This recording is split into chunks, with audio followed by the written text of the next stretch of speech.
The earth shook, and building 2, my building that I worked in so many years, fell down. That's when I lost it. I was frozen to the spot. I couldn't move.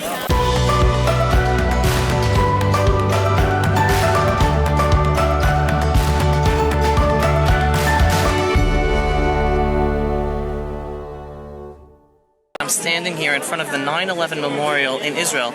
Israel's the only country in the world that has a memorial for 9/11 besides America. That's what I heard, yes, yeah. And this is Giselle Elbaz. She didn't just survive 9/11, she survived the attack on the Twin Towers in 1993 as well.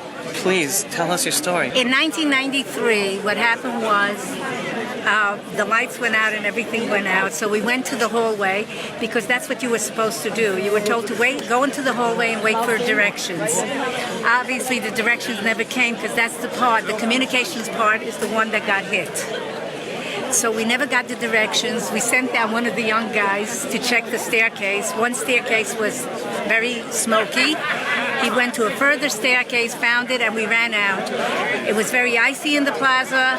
We walked through there, and then we had to climb a fence to get out of the building. Wow. At that time, I thought this was going to be the worst thing that ever happens to me. That was 1993. February 26th. After that, on 9/11 itself, as everybody's saying, it was the most gorgeous day, and I remember walking to the building through the plaza and thinking to myself, this is a stupid thing to go to work on a day like this. That's what you were thinking. Little did I know, 20 minutes later, I'd be out of the building. What happened was, the first plane hit. I was only on the 12th floor. When we looked out the window, it looked like a small plane hit the top floor of Building 1. Right. Or the North Tower. But everything shook by us, and because we were there in 93, we did not wait for directions or instructions.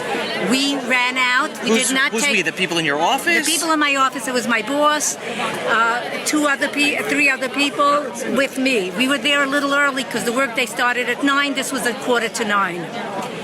And we ran down the stairs. We knew we were not going to use the elevators, and we ran. My first reaction was to go to somebody and call my family because the cell phones didn't work. We went up to one of our customers' offices. Nobody was there. As we were coming down, we heard the other bang, and then we knew that this was not a small plane or an accident.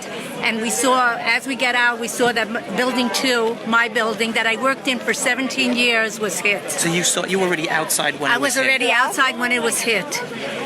And I ran to the Lower East Side because my daughter lived there, because no trains were running, nothing was running. And as we walked through Chinatown, we were right by the bridge, the Brooklyn Bridge, and all of a sudden the earth shook, and Building 2, my building that I worked in so many years, fell down. That's when I lost it. I was frozen to the spot. I couldn't move. And that's how I got out. I did know quite a few people. I worked with brokerage firms, so I knew the people in Cantor. I knew people in Euro brokers and in other companies that were killed at that time. So there were, and I also knew some of the people who survived. I don't know if you know, in Cantor, he wrote a book about it, Ari Schonbrun. He used to be in our shul. I mean, we were in his shul, right. And he wrote a book about it. Right. My friend's brother was very badly hurt, and he was, I think he was in a coma or really in bad shape for almost a year. But thank God he survived. So I was living in Riverdale, Bronx at the time with my wife. And there was someone in our synagogue. And I was working in Midtown every day. For whatever reason, I did not go to work that day. I was working from home, and I saw the headlines on the internet while I was working on my laptop. And there was a person in our community who was missing. And we were davening for him, we were praying for him. And the next morning we found out that he didn't make it. My husband worked on 47th Street in Midtown also. And he walked into his office at 9 o'clock, and everybody said the World Trade Center was hit. And he said, oh, my wife is okay, I'm sure.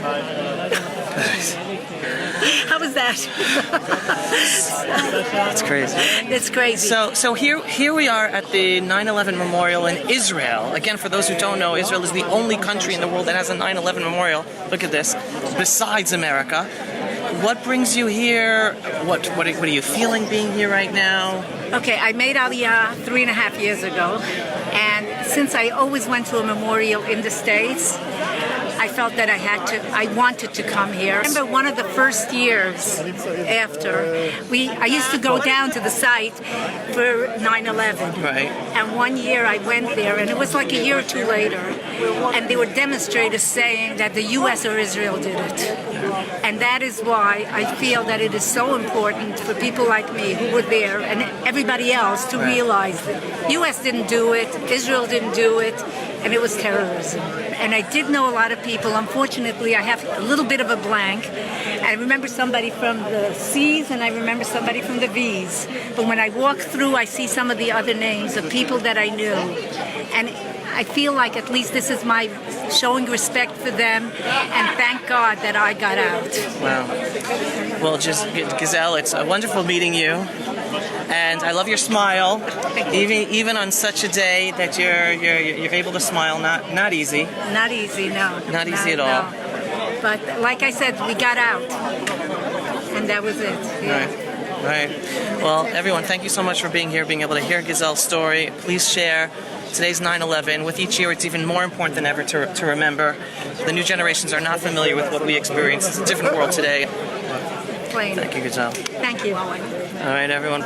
Remember, and let's keep the memories of all those who we lost alive. Keep their souls alive. Keep their personalities alive, and who you are. Learn from them.